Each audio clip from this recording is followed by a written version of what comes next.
All right. Hello, everybody. Which camera am I on? That one. Hello, everybody, and welcome to Tech Talk.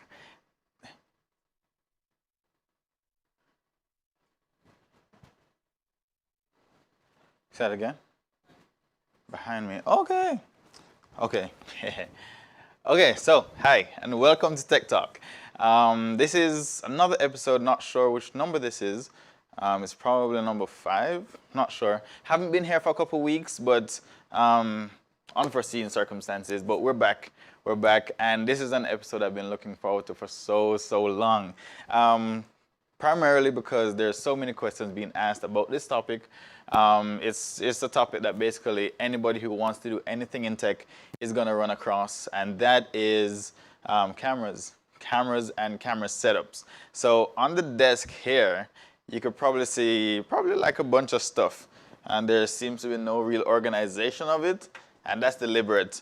But we're going to be transforming all this stuff right here into a complete camera rig. Raquel Chen, hello, our first commenter. Welcome, my big sister. So, in order to start today, we normally have a segment called Tech Words.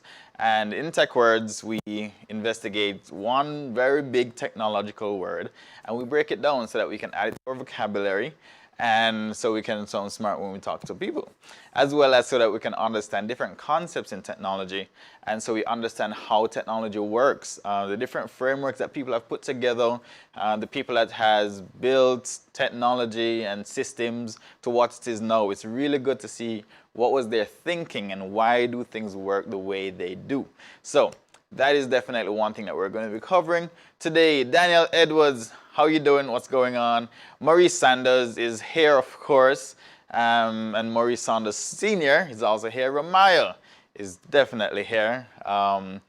So welcome to all of you in the Global Church, on YouTube, on Facebook, on Instagram.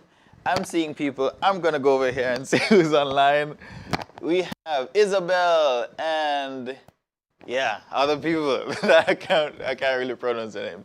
But welcome to everybody. We're gonna get right into it. So our tech word for today is did we set it up? Our tech word for today is modularize. Modularize. Can anybody take a guess as to what the word modularize means? This is one of the, I'd say probably one of the simpler words. I think last time it was IMAG. It's fine. It's the last time we were here it was IMAG, and IMAG meant, if anybody can remember, it meant image magnification, and that kind of threw us into a whole set of stuff that we covered on that week. But modularize, quickly, anybody care to gander a guess as to what modularize means in your own words? Clearly, you can probably see that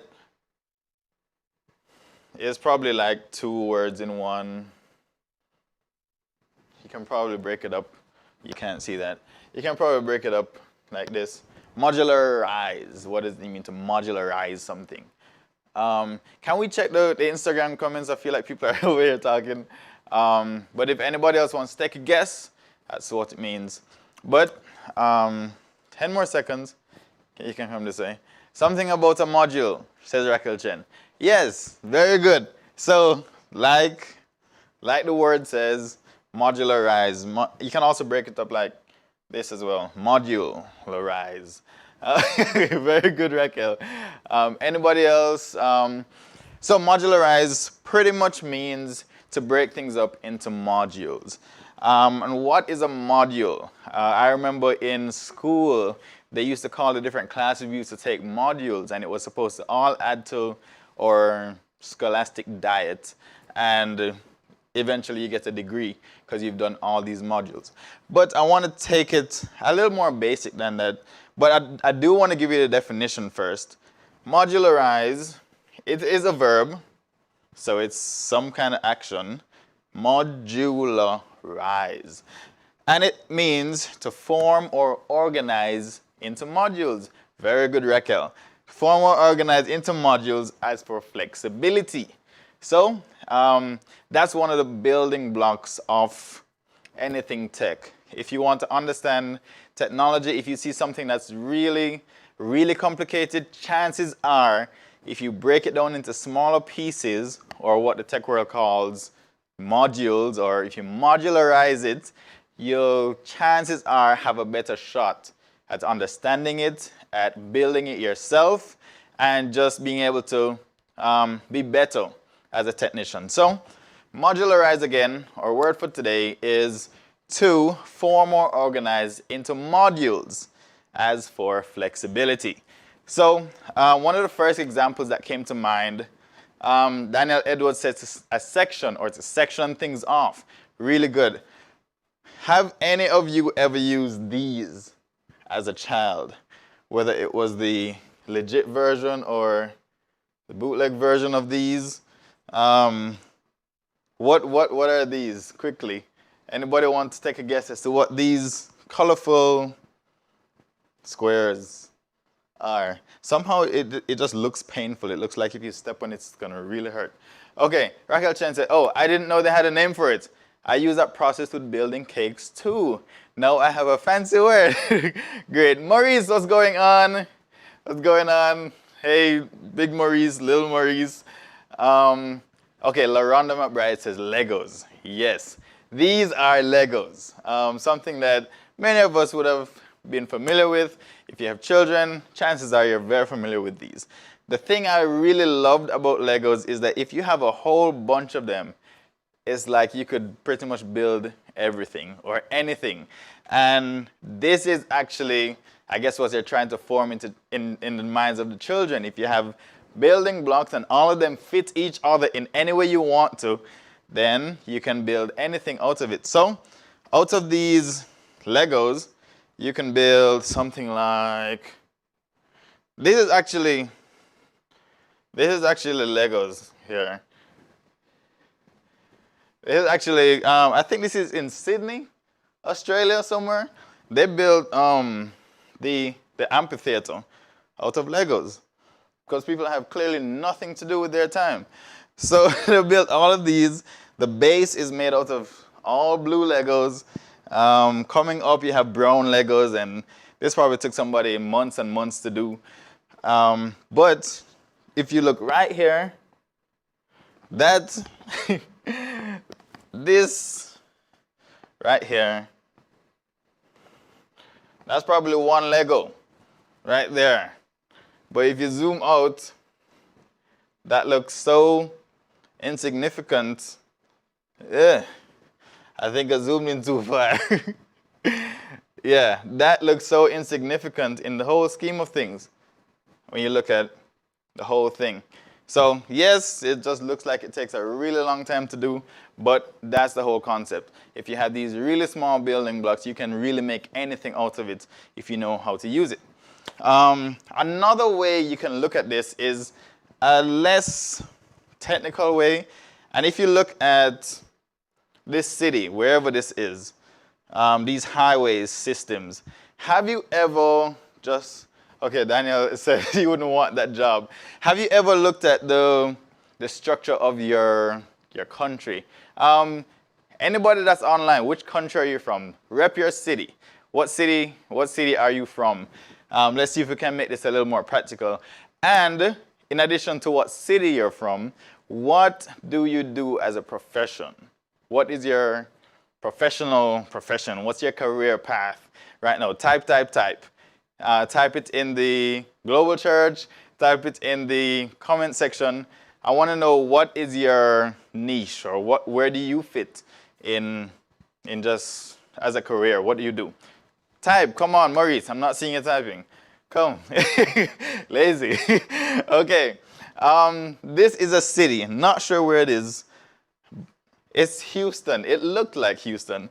Houston is kind of famous for these spaghetti bowls. It just look like noodles curving around each other. But this is an example of road infrastructure. And just looking at it, you kind of take it for granted. Oh, we just drive on the roads. But you probably don't realize that the stoplights, I think about this all the time, the stoplights have to be managed by its own department. You have a stoplight department that manages when the stoplights go red or green or yellow, manages the construction. There's a whole department for the road safety network. This building over here, whatever it is, that's its own department, and it all comes together to form a city, or to form the cityscape, or the organization of a city or a country or even the world. There's so many things that go into play to make this whole thing work. All right? So I know I promised you that I'm going to set a camera up, but this is really important to understand that in really big systems or in really complicated things, if you break it down into really small pieces, you're going to really realize exactly how everything works in the world, pretty much. So, with that said, we're going to get right into it. Okay, so there is a camera laying around here. I'm going to ask Shane to find that camera. I'm not sure where it is, because I do want to show you. It's probably in that room. I do want to show you like the end result, or what a regular camera kind of looks like. It's probably in the sunrise room. I don't know. But yeah, okay, somebody is saying, somebody has come in. I can't read that. Okay, Bahamas, Freeport, Grand Bahama. Okay, good. We have Freeports in the house. Okay, let me see. Who else do we have here?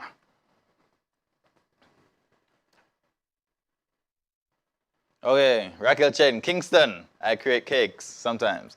And okay, let's take for example cakes. Raquel makes wedding cakes, birthday cakes. Okay, that's fine. Raquel is a part of an ecosystem that is called event planning. And the birthday party planner or the wedding planner or the event planner probably wants a cake. And chances are nobody on the planning committee can actually make cakes. So what do? They call Raquel and say, hey Raquel, I've seen your Instagram and you make wonderful cakes. Make a cake for us, please. I want it to look like this. And she makes like custom cakes. So she makes it look like handbags or cars or burgers, anything. So they just give that responsibility to her, and they're just gonna try and forget about it. And hopefully she doesn't turn up late. She just turns up on time, delivers the cake, they pay her, and that's it. So they want her to just perform a single function in the whole event, and that's all they'd have to do.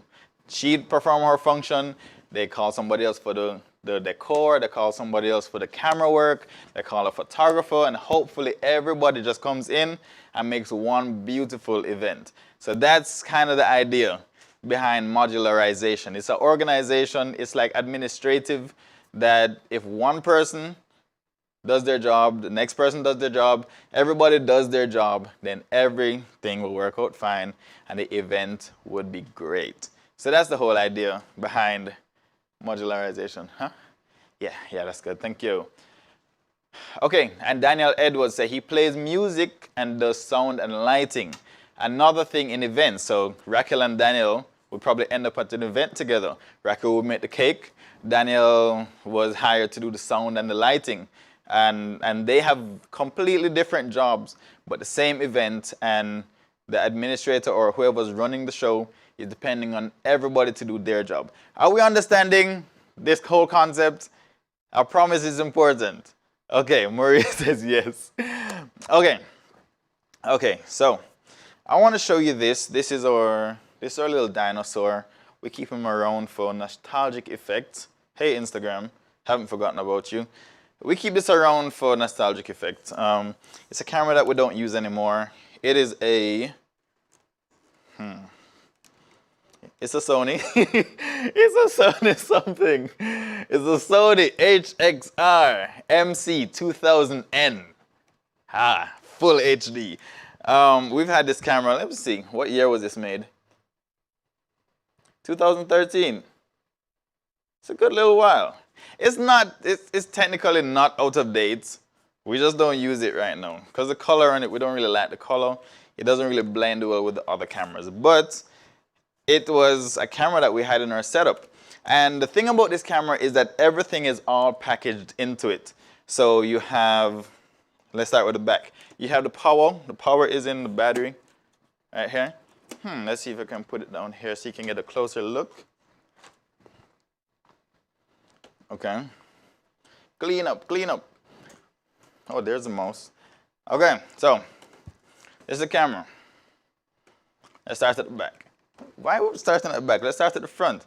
Okay, so this is the cap for the lens. That's actually the lens of the camera.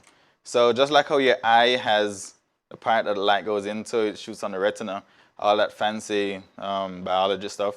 This is where the light comes in and where the image is captured. I'm going to take this off. So that's actually where the lens is. This is just a cap. It does something with the light, or just makes it look expensive. I'm not sure. And then, yeah, this is the iris. This is where the light comes in.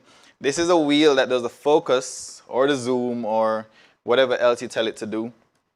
If we come in here, I can't take that off. Here's a button for the zoom. Here's a microphone built in. I can actually take this off. Let's pull this camera down. Yeah, so this is the microphone right here. Please come off. There you go. So this is a microphone. It was plugged in to this thing. So the microphone was kind of built into it as well. Put this aside. It has the handle at the top. It has another zoom button up here. Also has this little slot right here for the memory card. So that's the storage. Recording is actually built in. The outputs are in this little pocket right there. So you have an HDMI output, and that is some USB connection if you want to update the firmware or other stuff. Ignore the tape. That was probably for something very important. I'm going to take it off because there's more stuff in there.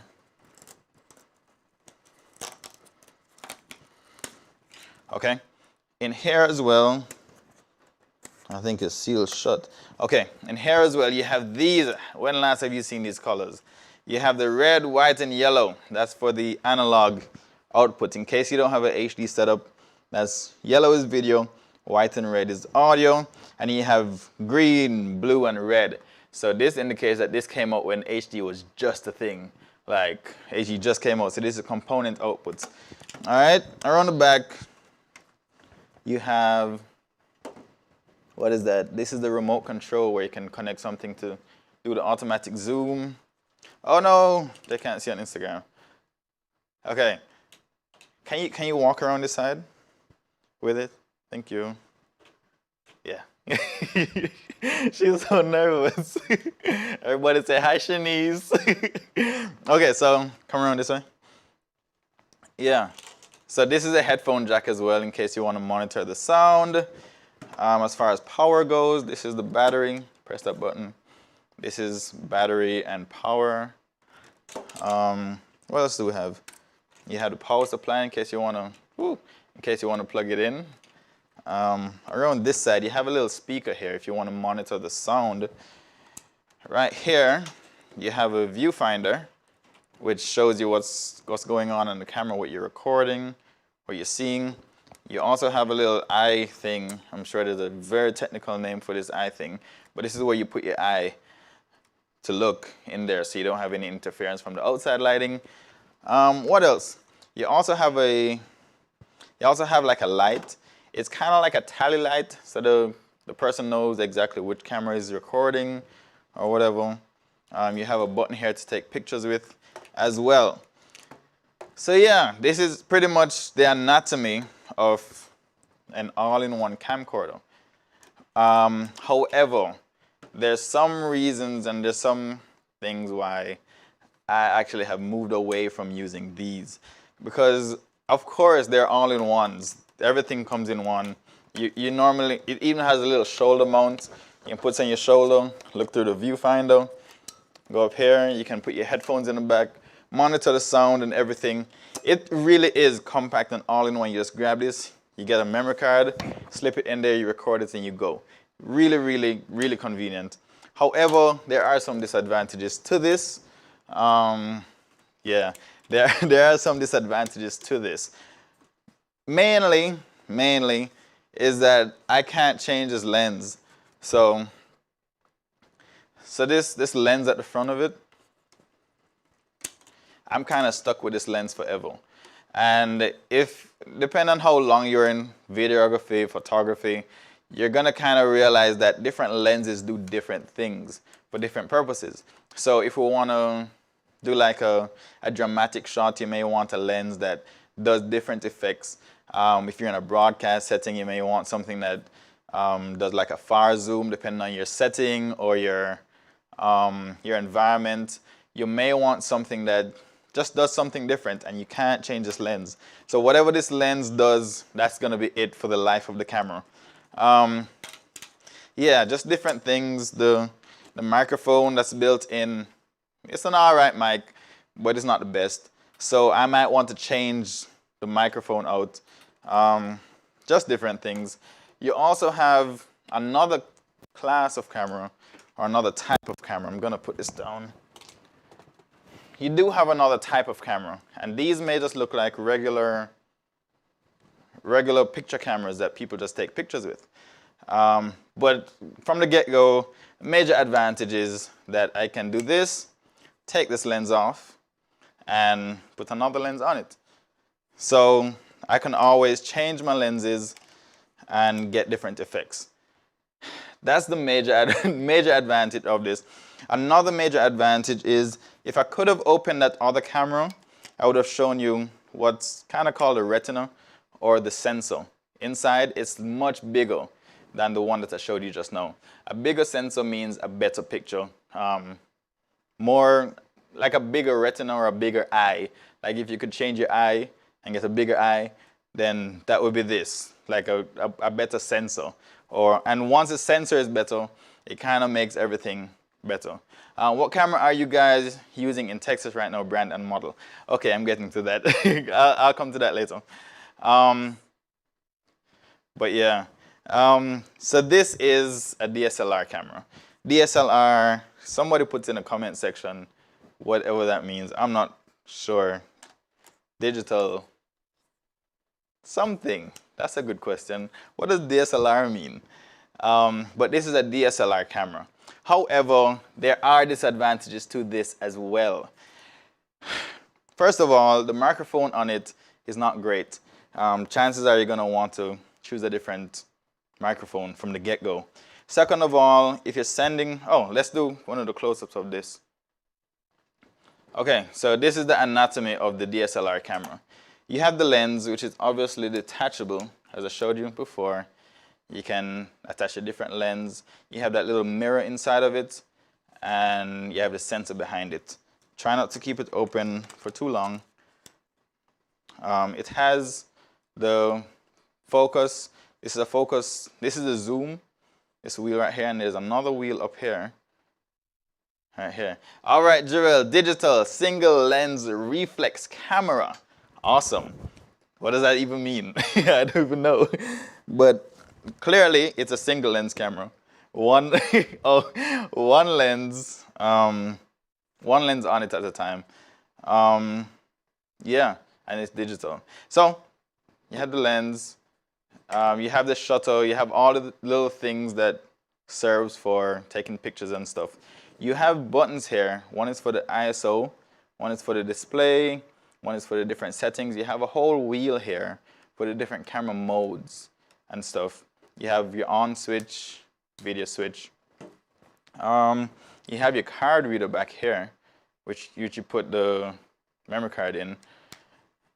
You have your viewfinder here that you can see whatever is going on, just like on the other camera as well.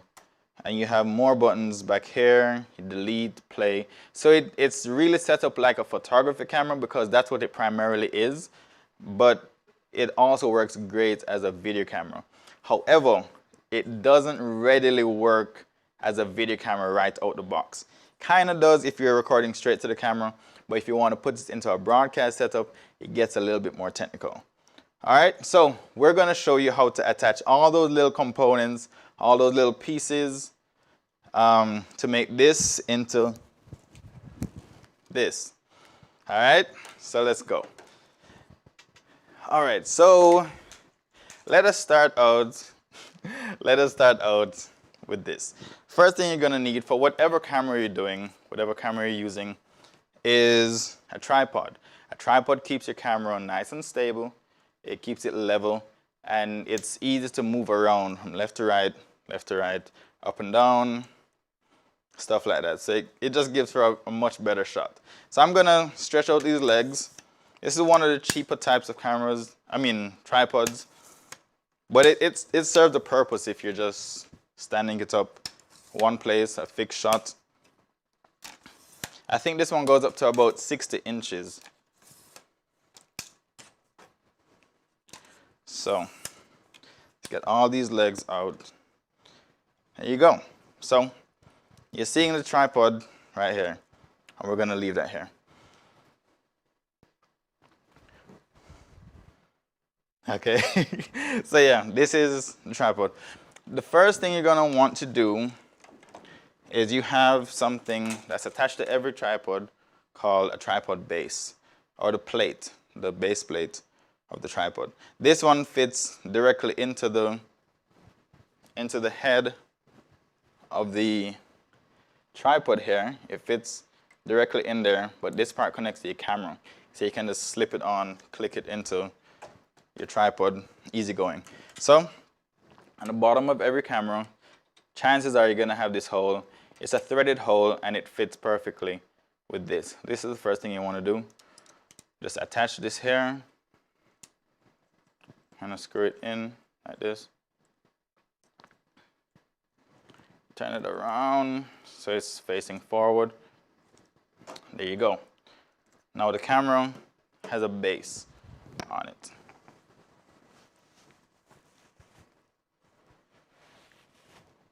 All right, any questions so far? The base plate comes with the tripod. It's gonna be sold with it, and regardless of the type of type of tripod you have, keep saying camera, regardless of the type of tripod you have, it's gonna come with a base plate, unless it's all built in and you have to kind of screw this onto your tripod. But that's the first thing you do. I'm gonna go to this shot, but I fear, okay, there we go. Awesome. So let me take this down a little bit just so you can see it.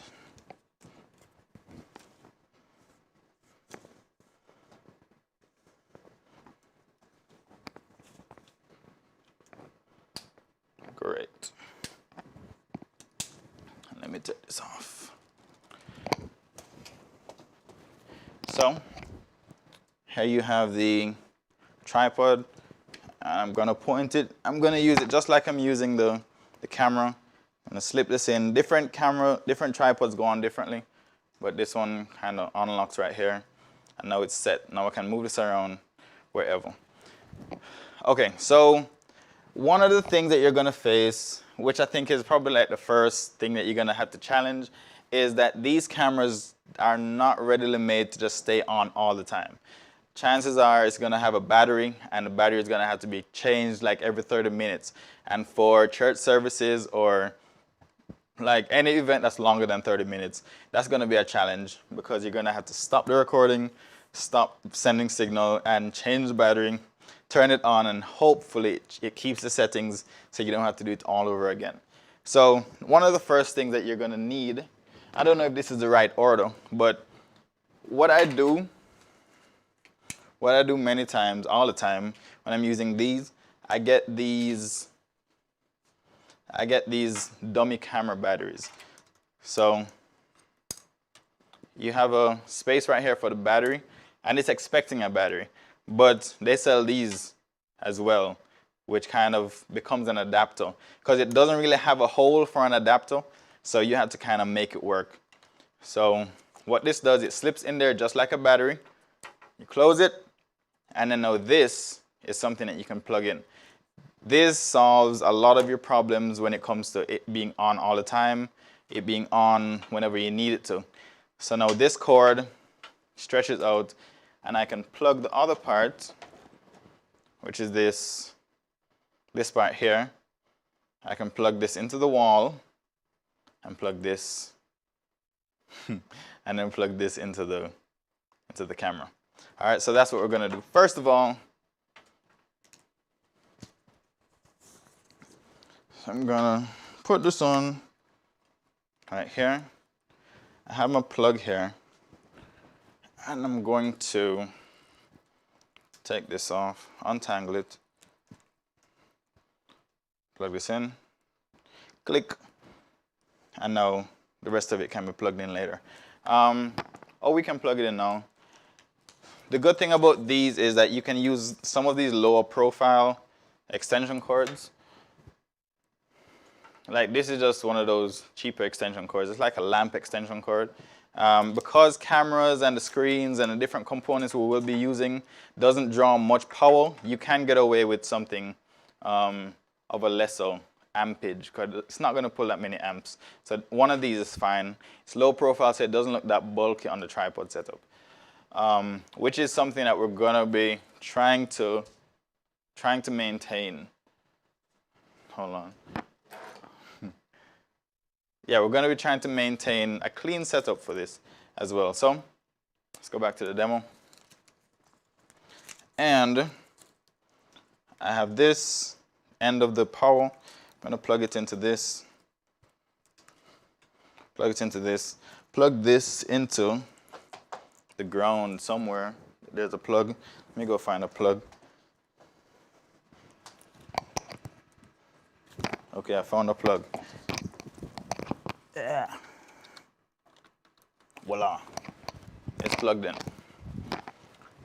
All right, so the power, so now it's on, and if I turn this around, you can probably see that there's image. So it's on and it's working. So that's a good part of the battle one. We have it on, and it hopefully will never turn off unless we turn it off. So that's one part of the battle one. We have power connected to it.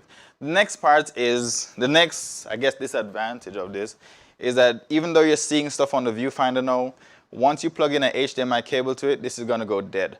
So now it's either going to send signal through this screen here or the HDMI. So that's a disadvantage that we just kind of have to work around. And we do that by connecting its own viewfinder or screen. So now, because it only sends signal out through the HDMI, we're going to have to take that HDMI signal and make our own screen, pretty much. So normally, we get these off Amazon. You have some options. You can get the really expensive ones that's going to give you great picture quality, true color, all that stuff. Or you can just get these if you want the cameraman to just focus on knowing where the person is in the shot and just following them. These cost around, I want to say $35. It's a 7-inch screen. And the cool thing is that at the bottom of these, it has that same little hole attached to it as well. So I forget the size of that hole, but it's a really standard thing in videography. So I can now, because what I want to do is get this on top of this, like this. Let me go to this shot. I want to get this on top of it so that when I'm standing behind the camera, I can see what's going on, and I can also send a signal out to the world. So one cool thing that I did find is this little device here.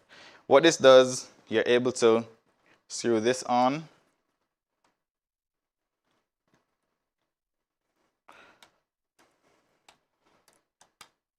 Bear with me, Saints. Able to kind of screw this on to the bottom of it. So now it has something to fit into the camera. So I'm going to lower this camera just so we can see everything that's going on. Get this out of the way. So now you have the camera. Let me go to this. Yeah, now you have this camera. And what we want to do is hook this on to the back of this. It does take a little finagling to get it all straight and level, and making sure everything is worked in tight. But once you get the hang of it, it's pretty easy. I want to keep it as level as I can so that the shot doesn't look unlevel to the camera person. They're trying to adjust it only to find out that the screen was level and the camera was fine. So now we have this. I'm going to lower this a little bit more because it's kind of dropping out the shot.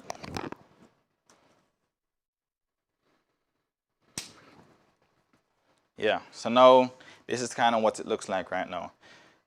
But all we have right now is the camera turned on, signal coming to the screen, but no signal coming here and no signal going back to the control room. But I want to pause and see if there's any questions. I think there's a question or a comment in the Zoom room that we have there. Can't really see it. Can you read it for me? Okay, if you don't have a power source in there, you could also use a battery grip. Right. So a battery grip is something that makes the battery bigger, or it's like an external battery as well. But that too will run out. It will take longer to run out, but it will also run out. So that's a good thing to have if you want extended life on your battery. You can always use a battery grip, but if you're using something like a controlled environment and you don't want to have to keep charging something, you know, it's a good thing to have the power on hand. One thing I want to go back to is the definition that we started off with, which was the modularization. So far, what we have is a camera that's doing what a camera does. The lens is also just doing what a lens does. I'm going to take this off so you can see the workings of a lens. This is a lens. This is a very simple kind of lens. It's actually a 75 to 300 millimeter, which speaks to, in simple terms, the type of zoom you're going to get with this. 75 millimeters is a pretty long zoom. So if you put this on your camera, it's going to be zoomed in pretty far, depending on what you call far. It's going to be zoomed in, and it's only going to be able to zoom in more. So how do you do this? Yeah, so if I turn it, it's gonna zoom in and in and in. And that's all the lens does. The lens zooms, it takes in light, and it sends it out through the back into the camera. It does have a switch that says whether it's autofocus or manual focus, and that will in turn tell it to the camera what it's doing. It does have a focus wheel on the front. So the functions of this lens is to take light in and send it back out to the back. It is able to zoom, and it is able to focus. And these are the things that this lens does, and that's it. And the idea is that if you get a really good lens, or whatever lens you get, it's going to do what a lens does. And it's going to pass on whatever information it gets in.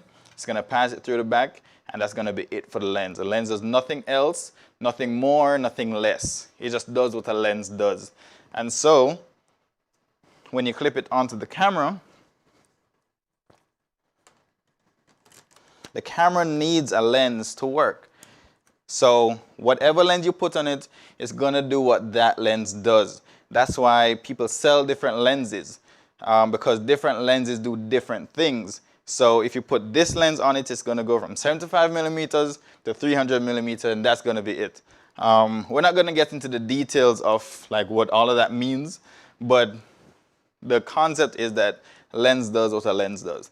This camera body as well, this camera body is going to do what this camera body does. This is a Rebel T6i, and that means that it has certain constraints.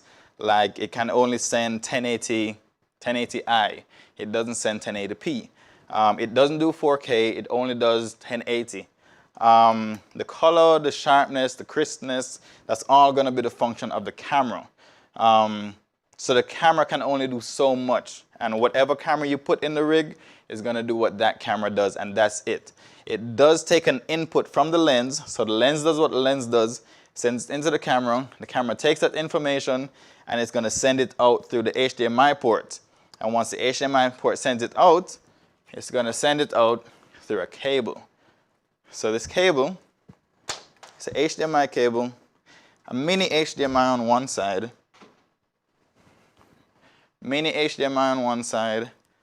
and a big HDMI. I think they call it a HDMI A to a mini. I think that's what they call it. Correct me if I'm wrong, guys. But it's a mini HDMI cable and a regular HDMI cable. The thing about cables is that cables matter. I think that's funny because one of these cables are actually called cable matters. But cables matter. Cables matter because cables break. Cables get weary over time, and the little connections at the tip of it, they do get weary, being plugged in and plugged out all the time.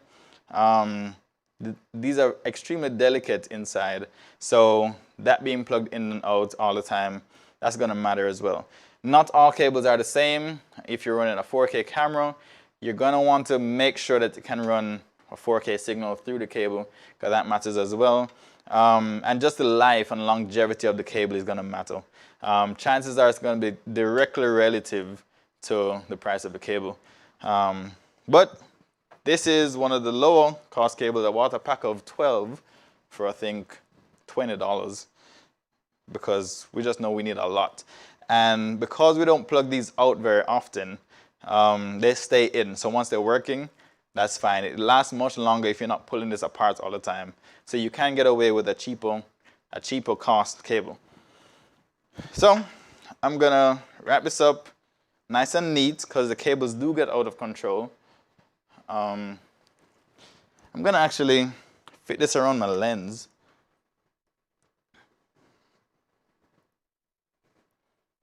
And I'm going to plug this end into this little HDMI port here. And now a signal should be going through this, and we should be able to get it into the screen up here. So now that's connected. I'm going to take this off and show you a close-up. I nearly dropped the camera. I'm going to show you a close-up of what this looks like right now. So you have the camera, you have the cable wrapped around it, you have it sending through the HDMI, and you have the screen at the top taking the signal. One thing I didn't do was send power to this screen here. So that's the next step. I'm going to power the screen up. I'm going to use this little cable. This cable that came with the power supply. Another thing to really pay attention to is to always use the power supplies that come with your equipment. Not all power supplies are the same, even though it has the same color. It probably has a different wattage, a different rating, and it's going to make it possibly explode. I'm just making it very dramatic because that's a reality. You can burn out your equipment if you use the wrong power. So always pay attention to how much power your stuff is getting. I'm going to plug this in right here. And I'm going to plug that into the same thing I plugged in a little bit earlier, just so we can get some signal to it.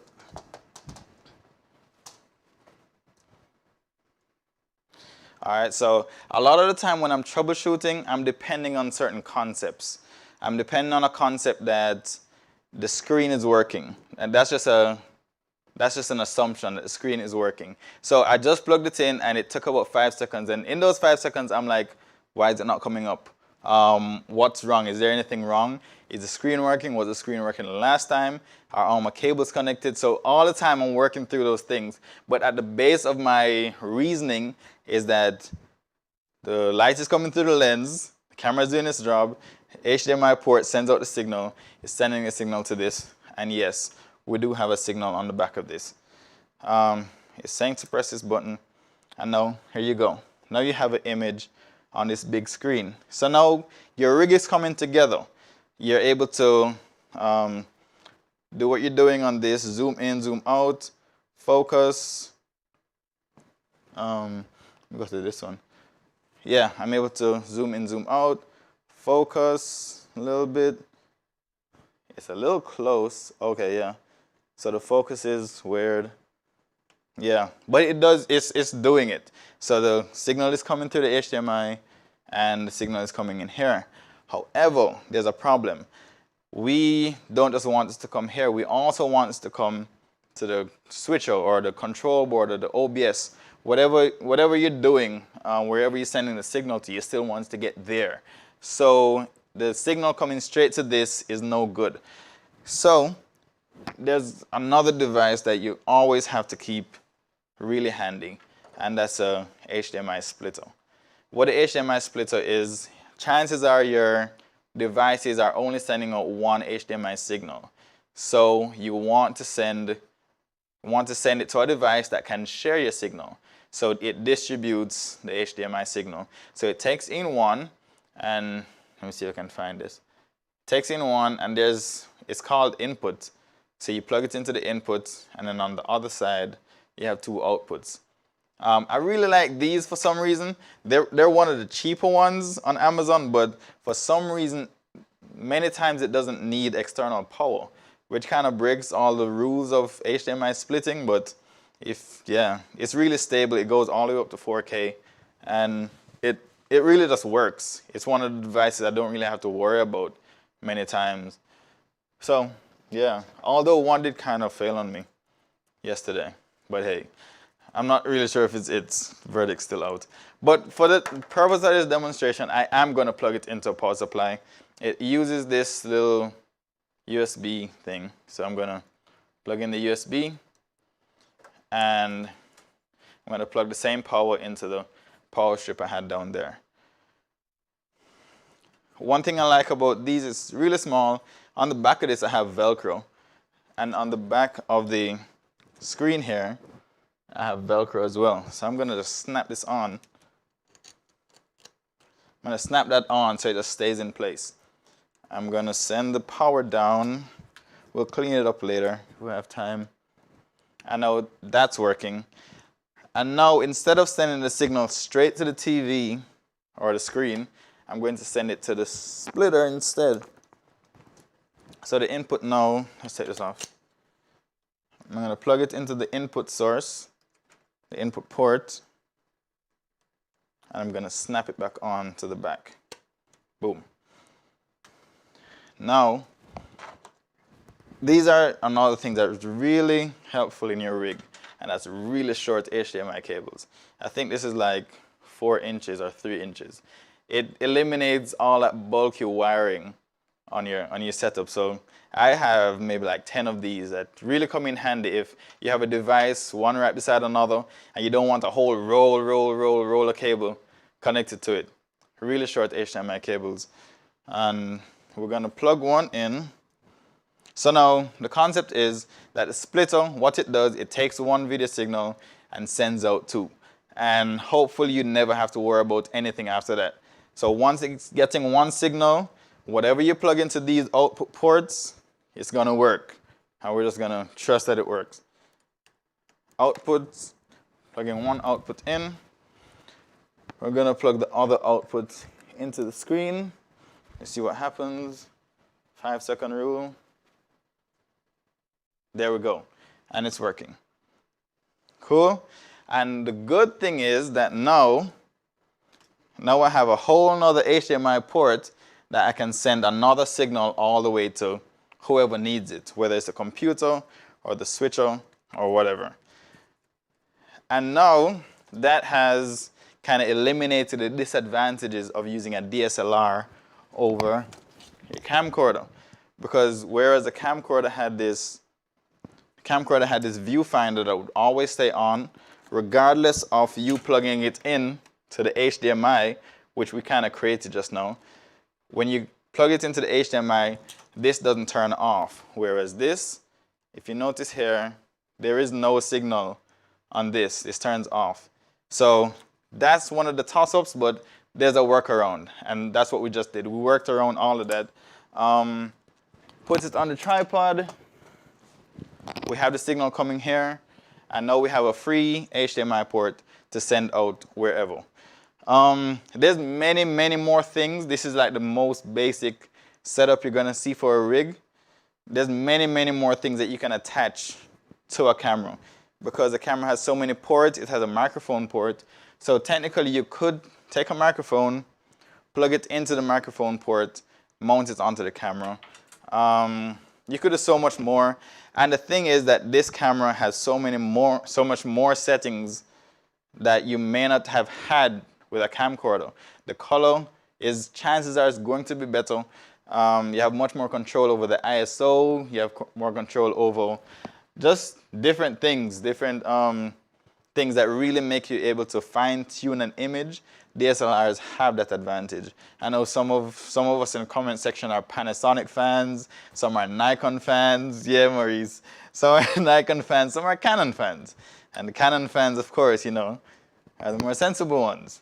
But yeah, whichever brand you use, the concept is still the same because that brand is just the camera body. Remember, there's a whole lot more going on than just the camera body. You have the cables, you have the lenses, you have the viewfinders, you have the splitters, you have all of that. And if you can easily swap out any one of these things.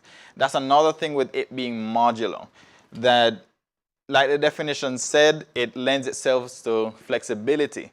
So if you want to change a lens, like if you want to put a 50 lens on this and get a nice little depth of field, get more richer color, you can always change the lens and the whole thing will work better. If this is not cutting it for you in terms of the color, the accuracy, because this is not an accurate screen, it's gonna look different than it's gonna be sending the image.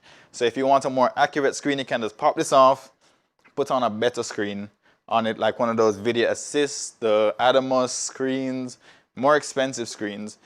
You can swap this out. If a cable isn't working, you can easily unplug a cable, plug in another cable. So that's the concept that we're going with. And I felt like this was a really good way to show this concept, that a camera rig or a camera setup is really just a lot of different pieces coming together to perform one function, and that's to get a signal over to wherever you're trying to get it to. So yeah, this is probably the most basic version of a camera rig. So I'm going to open the floor for questions now. Hopefully you're following. I know it was a mouthful, but is there any parts of this setup that you didn't really understand why I was doing a certain thing? Is there anything that you would have recommended that I do differently that would make it a better setup, easier, faster? I don't know. Let's hear it. Okay, so some monitors come with a loop out, eliminating the need for the HDMI splitter. Very good. Okay, so what that's saying is that just like how you have this monitor here, this monitor, I have an HDMI in, but I've seen monitors too that on this other side you have an out that you can just plug in whatever long cable you want to plug into this side and send it out to wherever. That works. But I've used that before, and because of the monitor, the resolution was doing some funny stuff, and I could never really get it to work. I think Leesburg is having that problem right now, that they can't really get anything to the loop out. I think the loop out converts it to progressive signal, and then it becomes a problem. But yeah, any more questions? Anything else that that you want to know about this setup?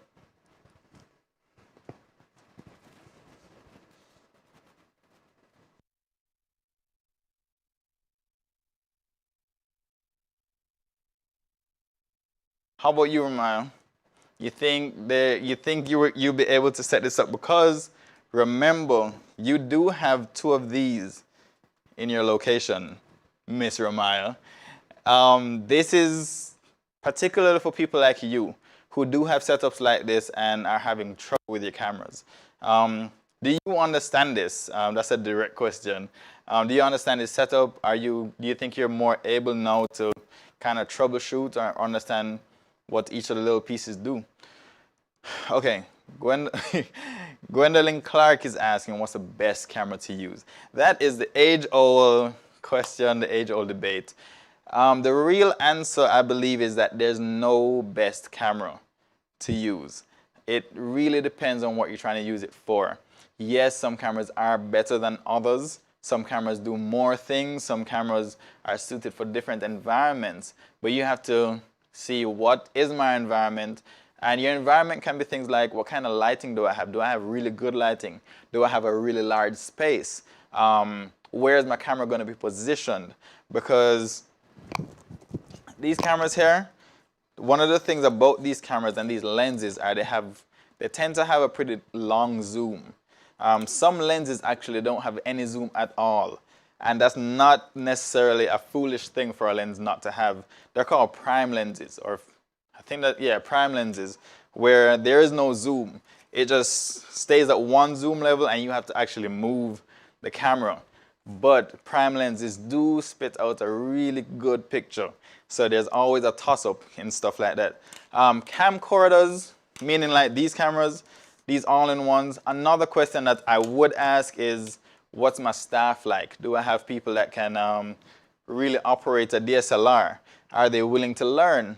Or what is the positioning of the camera? We have, okay, the question was, in Texas right now, in this location for this broadcast, what's the camera that I'm using?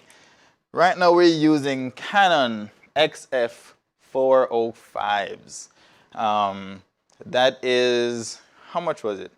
I think that's a $300, 3,000, sorry, I wish.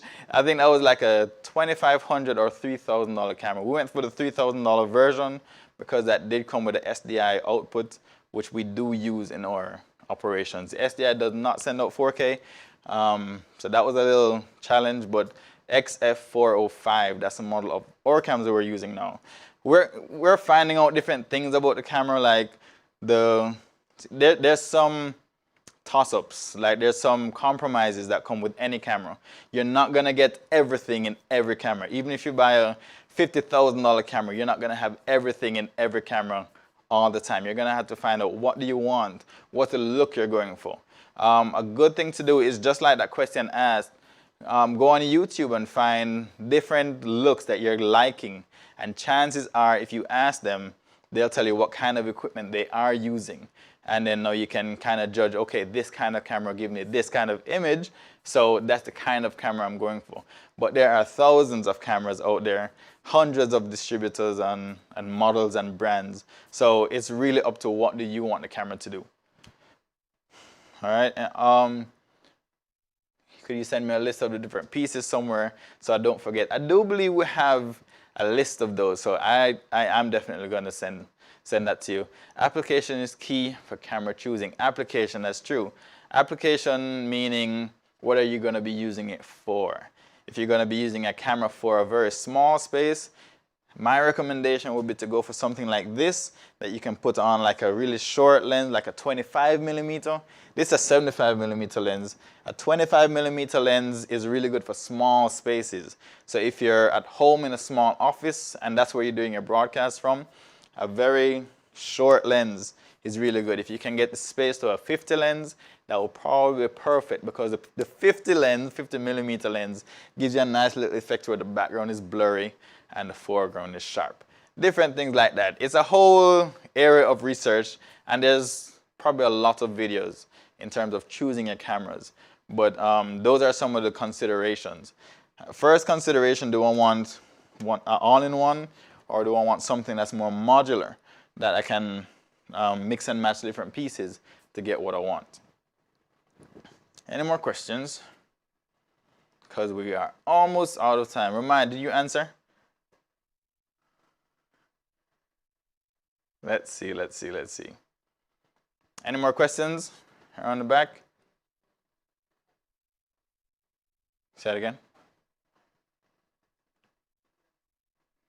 I'm not seeing it. Let's see.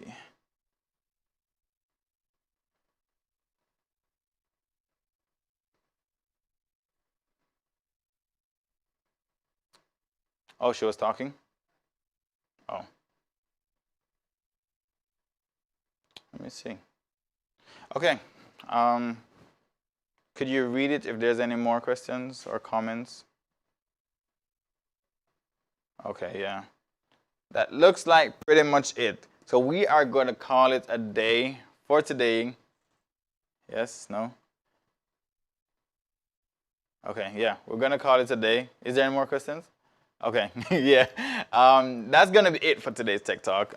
We're just gonna go back to this image just so you can have one last snapshot of how this looks.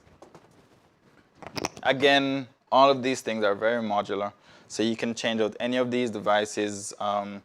Monitors are monitors, and they're gonna do what monitors do. So that's always a kit. Chances are it's not gonna look the same for everybody, depending on your usage, whatever you're gonna use it for. But that's the general idea. What kind of equipment? What type of equipment would you recommend for filming? Filming, it depends the kind of look you're going for. Filming, you have something that's called a cinematic look. So if you want to look like cinema or like a movie, there are different lenses that you use for different kind of looks. There's a lens, I believe Kareem has a 25 to 75 lens. And the look that it gives you, if you see the promo that we did for Tech Talk a few weeks back, that was the type of lens that he used, and it gives a whole different look. The camera as well, some cameras shoot in what's called log. Log is like almost like a raw kind of image. So it kind of takes out most of the color so that you can add color afterwards to make it look like really cinematic, colorful, and you can change the color of different things and whatever. That's a whole different thing. Choosing a camera is something that people have been trying to solve for years and years, ever since there were cameras. There's always a debate of which one is better. The reality is that there's none better. Like in terms of Nikon or Canon or Panasonic or Sony, better is relative. It depends on what you want. Like Marie said, application is key. But that is going to be it for today. We thank you all for watching.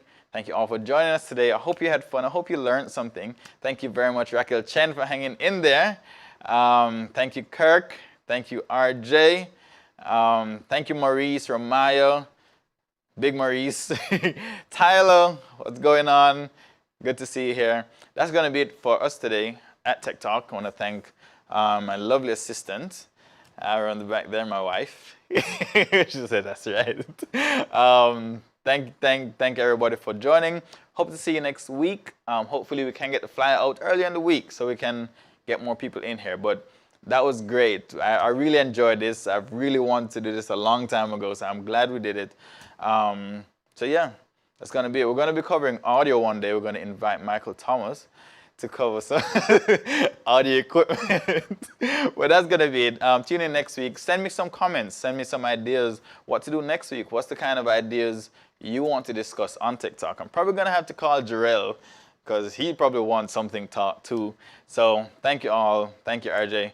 And that's going to be it from me. Until next week, see you on another Tech Talk.